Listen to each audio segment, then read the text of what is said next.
Hi everybody. Halloween is right around the corner, and I thought for a little scare, I read The Night of the Hunted. It's a short story that first appeared in Sam Peralta's Shapeshifter Chronicles. You should not eat anything while listening and watching. Woe to you, O huntsman! True is your aim, fox is your game.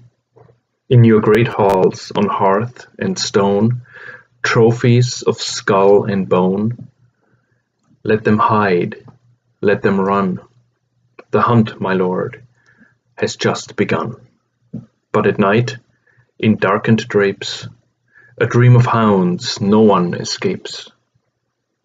If the fox cries before dawn, your last hour has begun.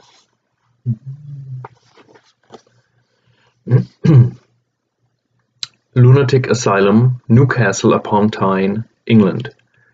Dr. Philip Montgomery, personal entry, medical log for patient number 18686. On this day, the 28th of March, 1914. Not intended for official use. This case, involving patient number 18686, who had been admitted to the Newcastle upon Tyne Lunatic Asylum on the 17th of October 1910, remains a mystery. Unless, of course, I visit in person the place of record that, according to my patient, was the cause for her illness. I'm afraid the circumstances of her recent death force me to take this step. My small suitcase is packed. I do not foresee staying for more than one night, perhaps two, before returning. The carriage will arrive at 700 hours tomorrow morning. I should reach the Churnsike Lodge in Greystead within 4 hours. As a psychiatrist of 34 years, I can state here that a patient's delusional system usually appears most believable at first glance. The delusion is complete, very detailed, like a finely crafted composition, logical in and of itself, yet utterly weak when one or more of the basic premises are brought into question. Over the last 3.5 years, this patient has never wavered from her initial report. Once her wounds had been cared for, once she was able to eat regularly again, and during her rare moments of clarity, she had described to me in painstaking detail the circumstances that had brought her here. It is my hope that I will be able to summarize my patient's report in my own words. It seems as if this task will only benefit me, as this document will most likely never be read by anyone other than myself. I'll begin, therefore, on the day of October 14th, 1910. Robert M. Clark and his fiancée Elizabeth Ellie Moore left their flat on 16 Cumberland Street in Edinburgh around 0700 in the morning to go on a 10-day hunting holiday at the Churnsike Lodge in Greystead, a small town in the county of Northumberland. As I listened to Ellie's account, I imagined fog covering the streets, thick and unyielding, diffusing the early morning light and creating eerie shapes and forms on the side of the road. Ellie Moore, according to her own words, didn't like hunting. But she loved her husband enough to accompany him, endure the 12-hour carriage ride, and keep him company on his excursion. They had met while Robert was still in law school during an internship at the prestigious Edinburgh law firm Finch and Hollander. Ellie had just begun working there as the assistant secretary to Mr. Albert Finch Sr. As per her own words, they spent a lot of time together filing papers, sifting through case files and copying, by typewriter, whole manuscripts of court proceedings. Robert had been rather shy, and Ellie was the one who eventually asked him if he could accompany her on a picnic at a fundraiser for an orphanage she was involved with during her free time. He said yes, probably relieved that he didn't have to take the first step. Their first date was awkward. Ellie was nervous, and when he finally kissed her, while trying to help her out of the carriage, She was smitten. Robert proposed 3 weeks later, and they married that very same year. Ellie's wish to have children, 4 boys and a girl, was never fulfilled. She had one miscarriage that I confirmed through her medical records. Afterwards, she left the law firm and stayed home. Robert made partner, and with that privilege came the longer hours, the weekend hunting excursions with clients, and the long solitary hours for Ellie waiting for her husband to come home. Losing the baby had burdened her with more distress than she admitted. It seemed a welcome distraction when Robert asked her to accompany him on his trip. From what she told me, he wanted to rekindle their marriage while at the same time fulfill his obligations to his firm. They left Edinburgh at twilight and arrived at Churnsike after sunset. The lodge was perched at the edge of a long and narrow meadow surrounded by a thick pine forest. Several smaller buildings stood in a semicircle on either side of the imposing building. Tall, dark pine trees towered above, their deep, low-hanging branches absorbing the remaining daylight. Ellie had noticed that for the last half hour of their ride, she had not seen any other houses. They had crossed the river Irthing at Butterburn, a small enclave of farmsteads, a dozen at the most, before they'd entered the forest. A logging road had led them through the thick woods and eventually into a meadow, trees lining the way to the estate.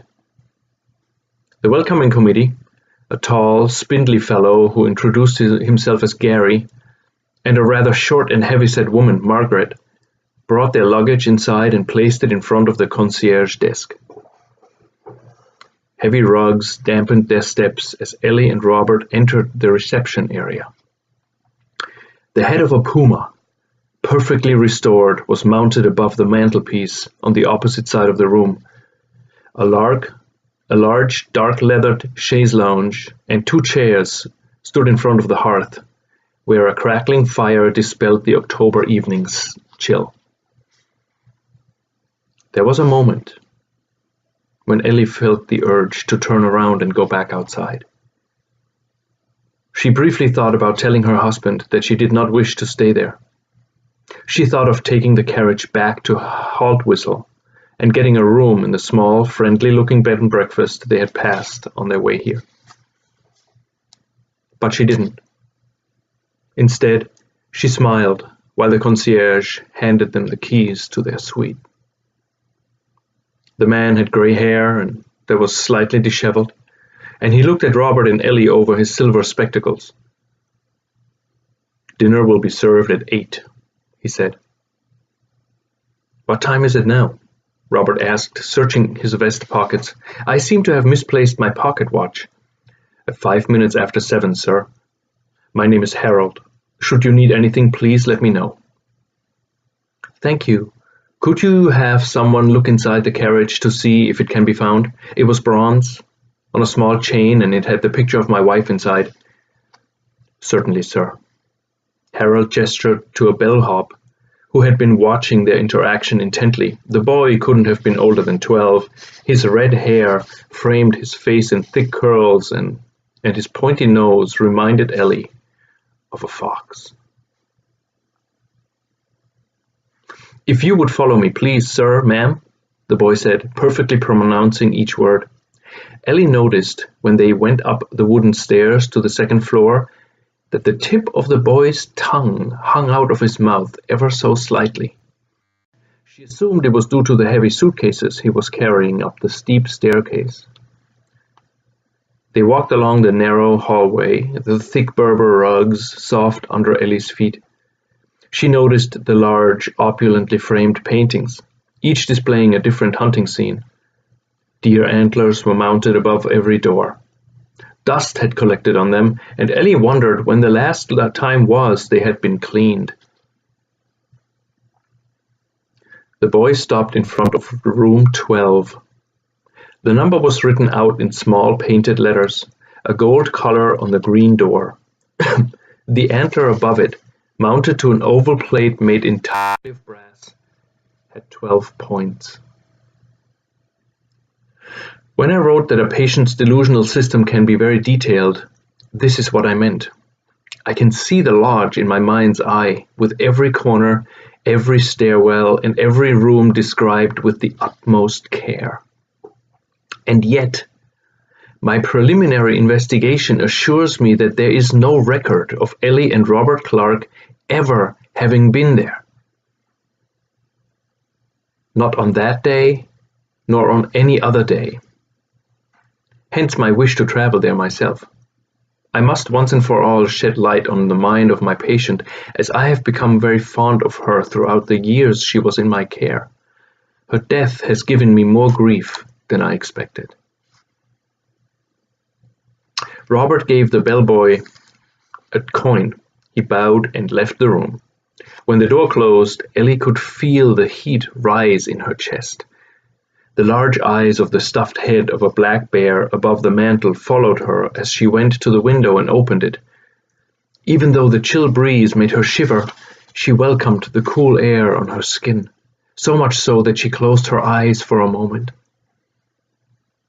"You will catch a cold, dear," Robert said as he sat down on the bed. Ellie tried to ignore the slowly rising panic within her. She knew the cause for her fright was completely irrational. But since her baby had died inside her own body, she had lately found herself afraid of things she hadn't spent one single thought on before. Closed spaces were one of them. As long as she could see outside, she was content. But as soon as darkness covered the land, she needed to busy herself with needlework or her paintings. That had become her refuge. The prospect of spending 10 days in this house made her dizzy. She sat next to her husband on the bed. "Are you all right?"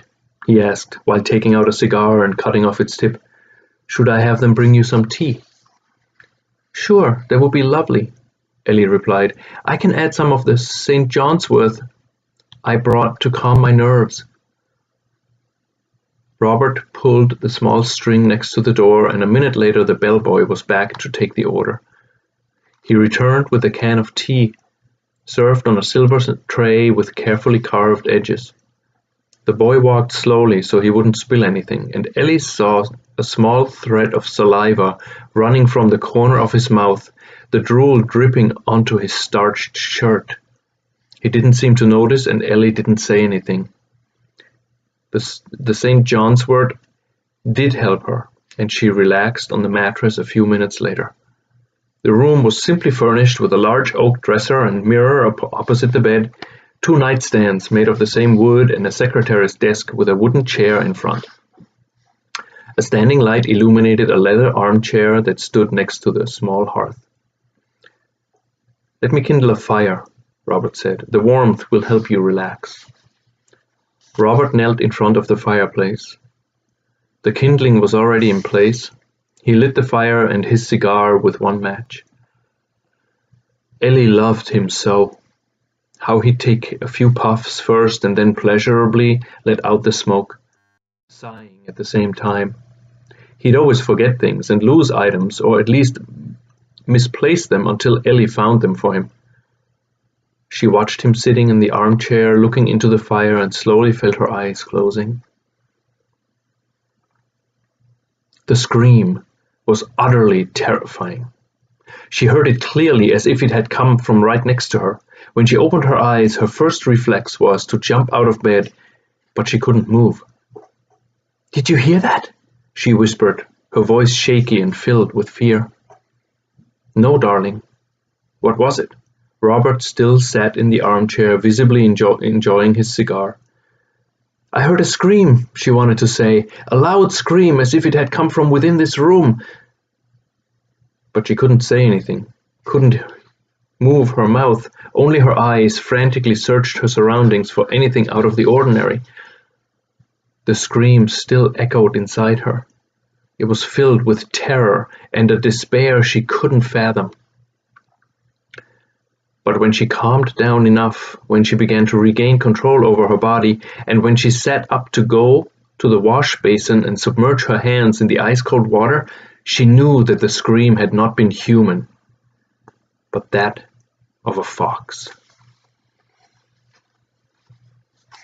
Ellie's hands were still shaking when she sat down in front of the mirror to brush her hair. She had loosened the tight bun, and her dark brown curls now fell freely over her shoulders.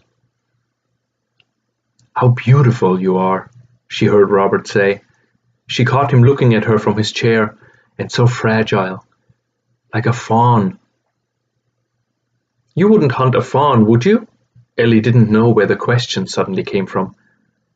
"On the contrary, my dear, I would protect it. I would hold it and assure it that everything is going to be fine." Robert smiled warmly. Ellie stopped brushing and looked at him through the mirror for a moment. "But it's not fine, Robert, for you have just killed its mother. And the fawn is all alone now, all alone in the world.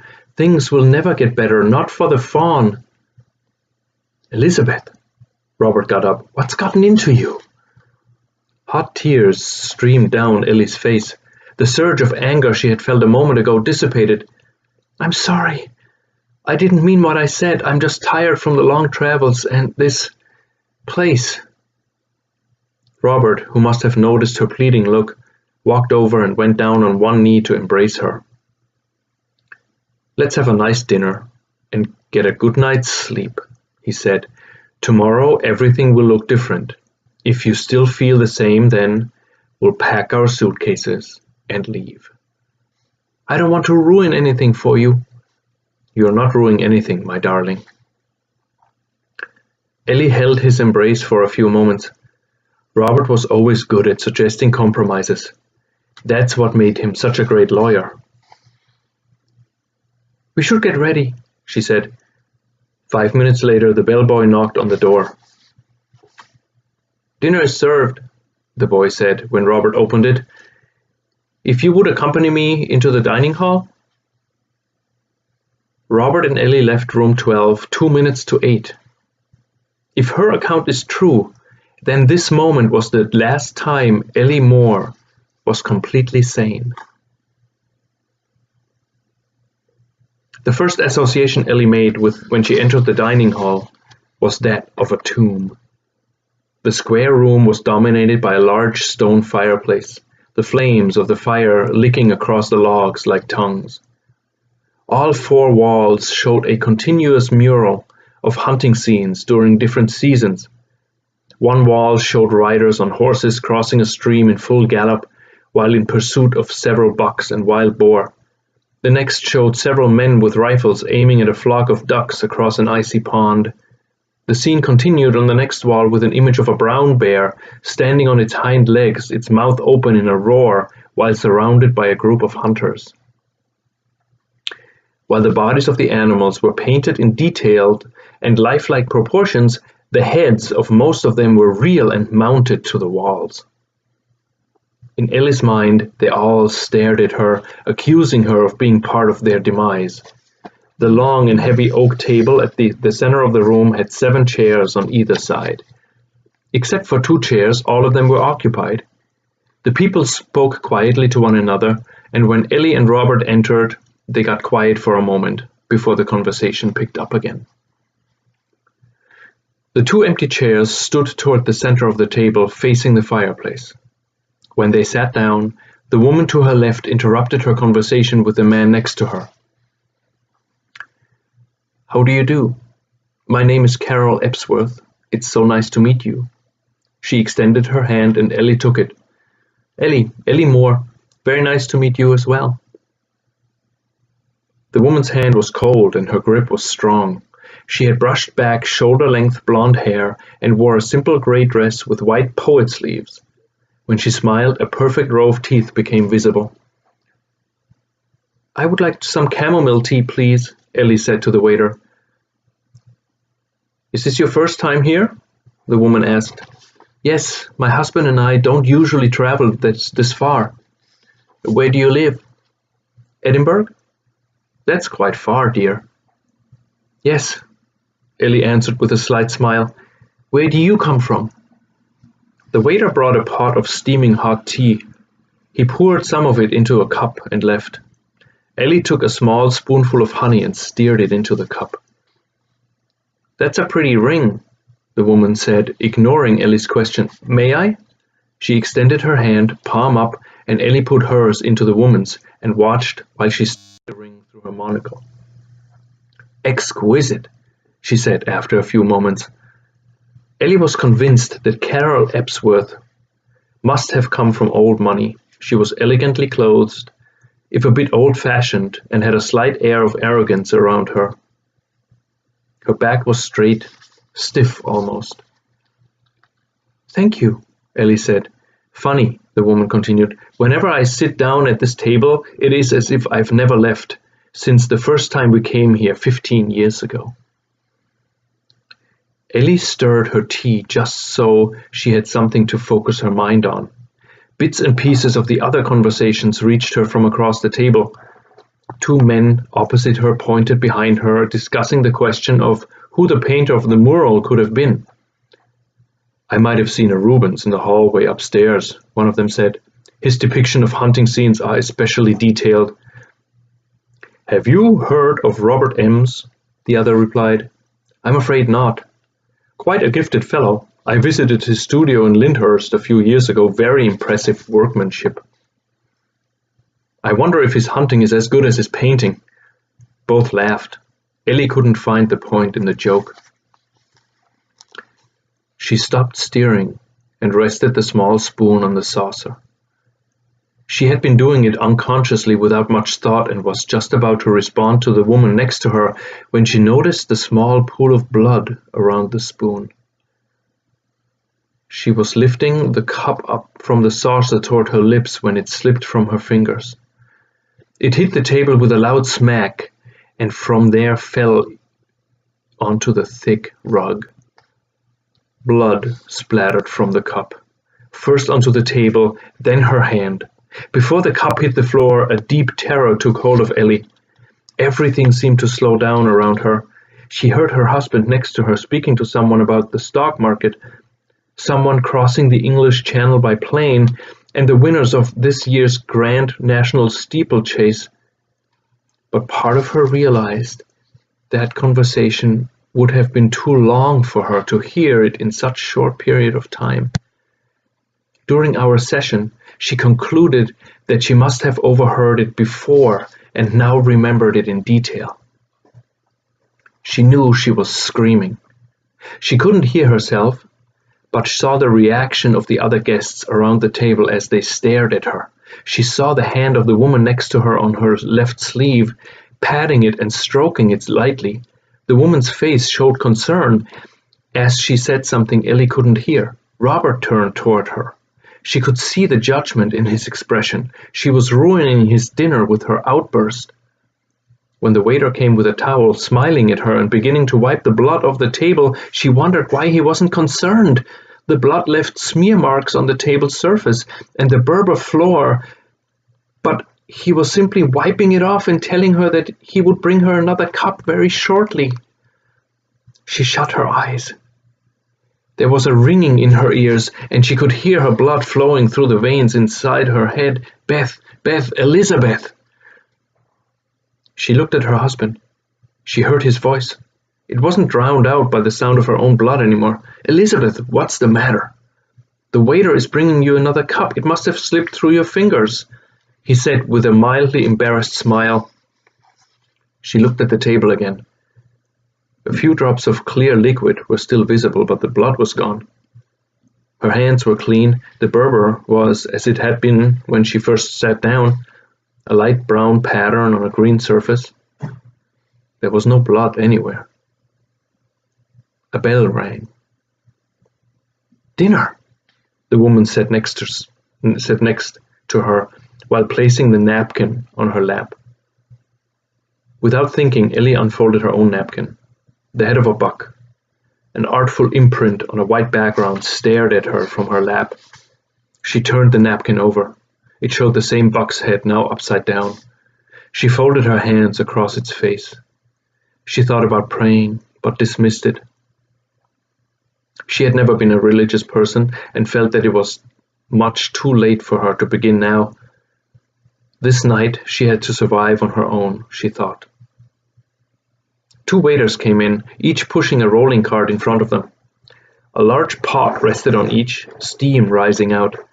The waiters took each of the guests' soup dishes and poured the soup into it. When Ellie saw that the liquid had, just like before, taken on a dark red color, she looked pleadingly at the woman next to her. "Borscht," the woman said. "Excuse me?" "Borscht. It's made of beets, hence the red color. I certainly hope it's as delicious as it had been every year since we came here." The soup smelled decent, and when everyone started eating, Ellie took with shaky hands a spoonful of it. The warm liquid spread inside her stomach, and she felt the heat rise up inside her chest. She relaxed. The soup was delicious, and she began to think that she had been overreacting lately, likely due to the stressful and uncomfortable journey. This is not so bad after all, she thought. She managed to smile and even told her husband that she thought she'd ask the kitchen to provide her with a recipe so she could make the soup for him once they were back home. Robert was delighted and told her he knew she'd enjoy the trip after all. And when the waiters took her soup dish, she felt hungrier than she had in a while. She could smell the roasted meats through the doors into the hallway and wondered what kind of tasty treats the hotel had in store for them. As this was a hunting lodge, she expected it to have a good variety of game, possibly duck and wild boar. Her spirits had lifted, and she continued her dialogue with the woman next to her, who proved to be an excellent conversationalist. "Have you heard," said Ellie, "that they are building an unsinkable ship?" "Who?" the woman asked. "You must have heard. The newspapers are full of it. Titanic is its name, and it is the biggest ship that has ever been built." "I'm sorry, dear, I have not," the woman answered, a slightly confused look on her face. "They're building it in Ireland, of all places, in Belfast." "I've been so busy with my husband's work that it must have slipped my mind." Before Ellie could think any further on the oddness of the woman's lack of knowledge of current events, the waiters came in. "Main course," the woman said while straightening the napkin on her lap. "Wild fennel, pollen-rubbed venison leg," the first waiter announced, as he placed a large plate into the center of the table, "with pickled mushrooms." Everyone clapped. The waiter bowed and disappeared. Next, two waiters entered, holding an identical plate and placing it on either end of the table. Tender duck breast, wrapped in house-cured bacon and glazed with fresh peach sauce. There was more applause. It continued throughout the side dishes: garlic potato salad with chives, steamed carrots in white wine sauce, and wild rice with truffles. Another waiter brought a plate with Cornish game hens, telling the group that the chef had prepared it especially for tonight with a thyme and salt rub, mashed potatoes, and roasted beets. "And now, ladies and gentlemen, the high point of tonight's dinner," the head waiter announced festively. "Whole roasted wild boar, caught just yesterday and garnished with carved apples, oranges, and rosemary, served on a bed of fresh greens." People clapped, and the previously subdued mood was suddenly ecstatic. The food was perfectly arranged and pleasing to the sophisticated eyes and tastes of the guests. Ellie ate several of the duck and bacon wrappings before taking a piece of the Cornish game hen. It was tender and juicy, and the meat fell off the bone on her plate. The woman next to her was engaged in a conversation with the man to her left, who at first Ellie thought was her husband. But it turned out that her husband was at their home in Durham, while she was officially off to see her sickly mother in Lancaster for 2 weeks. She eventually surmised that the man next to her, a shipbuilder from Sunderland, with weathered skin and golden hair that was perfectly combed back, was her lover. In my research, I have found yet another detail that adds to the notion of my patient's mental illness. There was indeed a shipbuilder in Sunderland.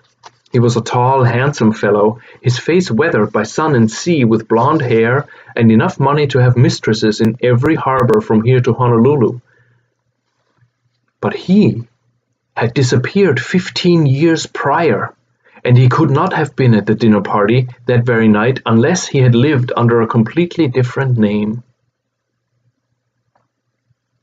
The woman next to Ellie had just put one forkful of the wild boar into her mouth when Ellie noticed a piece of garlic on her chin. At first she didn't want to say anything, especially because the woman didn't seem to notice. But then she decided to let her know. "Oh, thank you, dear," the woman said. "I didn't notice it at all."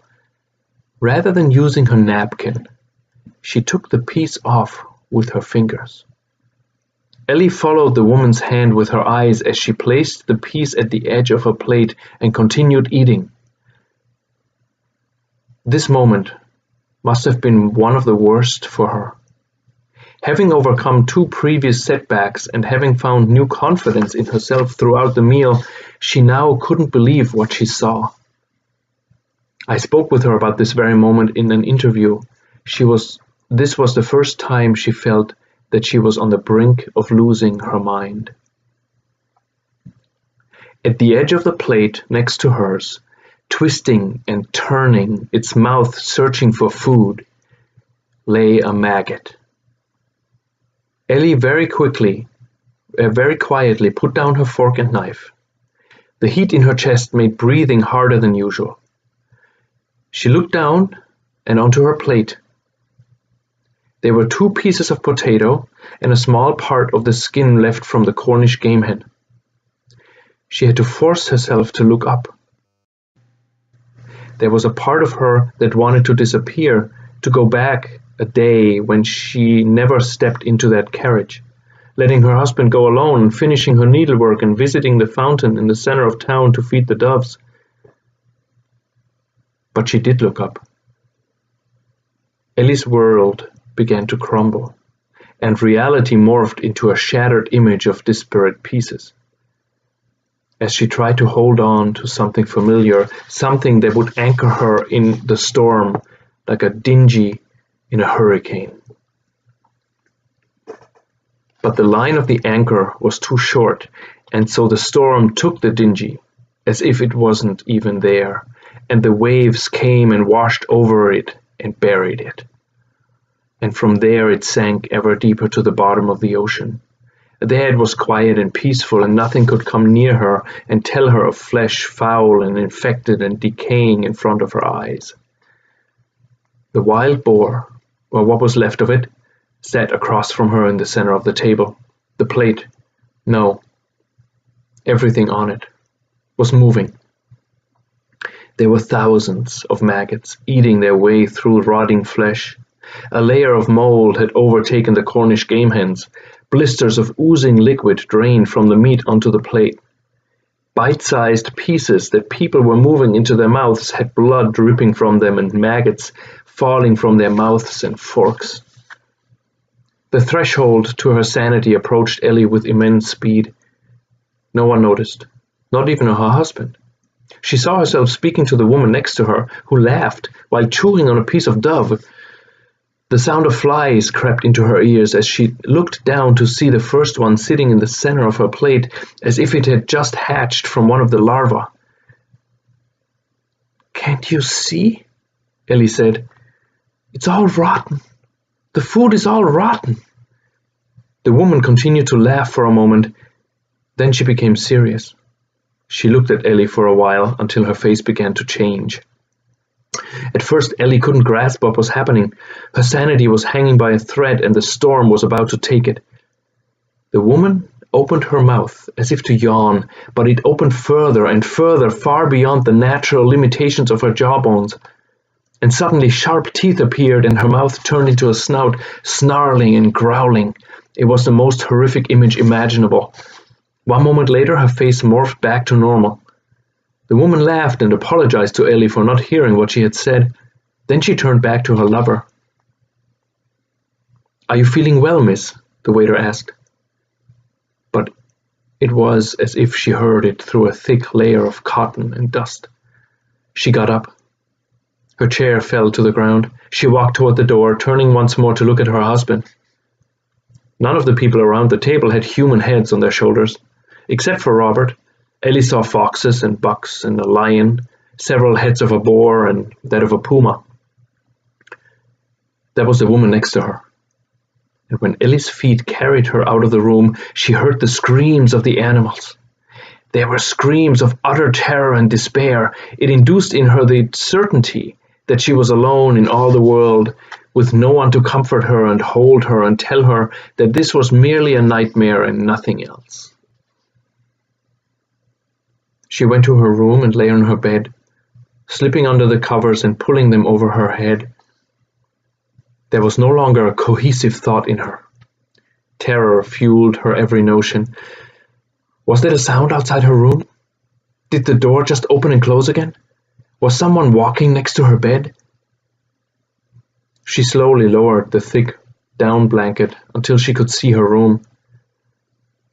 The bellboy stood next to her bed, and a scream escaped Ellie's mouth.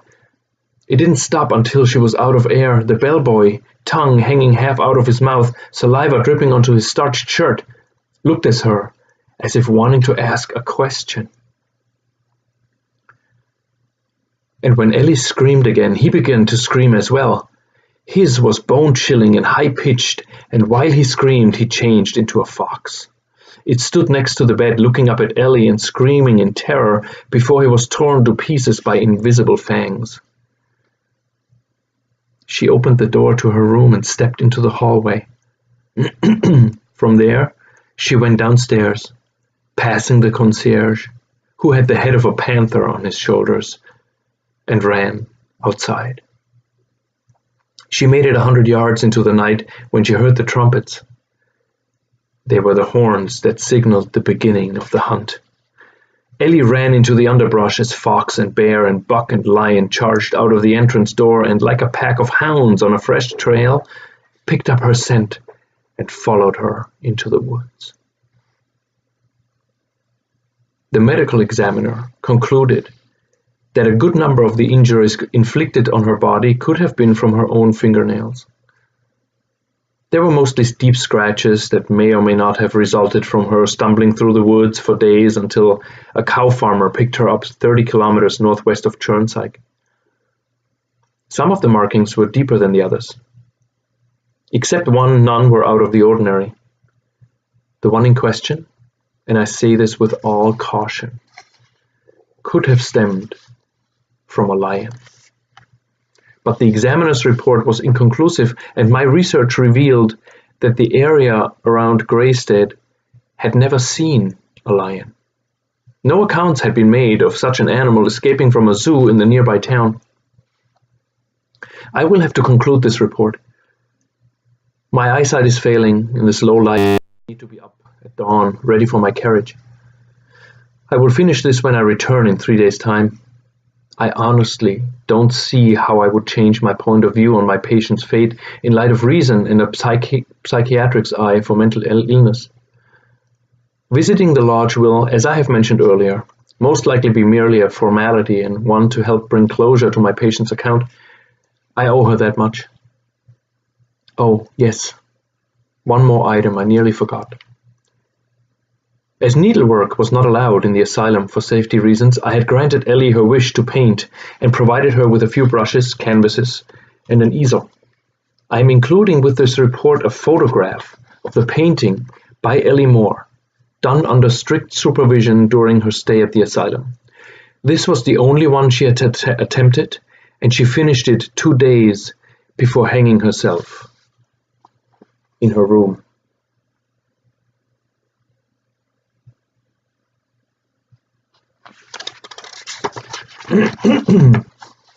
A word from the author.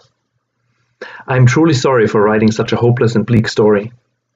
The only silver lining, if there is one, lies in what I have discovered in my research. According to that, in 1956, the Churnsike Lodge in Greystead burned to the ground. Everything that wasn't stone was destroyed in the fire. Paintings, antlers, and stuffed heads of black bears all went up in flames. It is my hope that the tortured souls of the animals that had resided there were finally released into freedom. The police found a few items in the ashes, mostly brass plates and, among other things, a pocket watch, dating back to the early 1900s.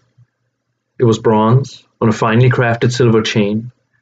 The picture inside was gone, melted into the top of the watch, but the engraving was still visible. It said, "To Robert, with my undying love, Ellie. Oh, I must apologize for cutting this short. My carriage will be here shortly. I will be joining a hunting expedition to Vermont. Farewell, until next time.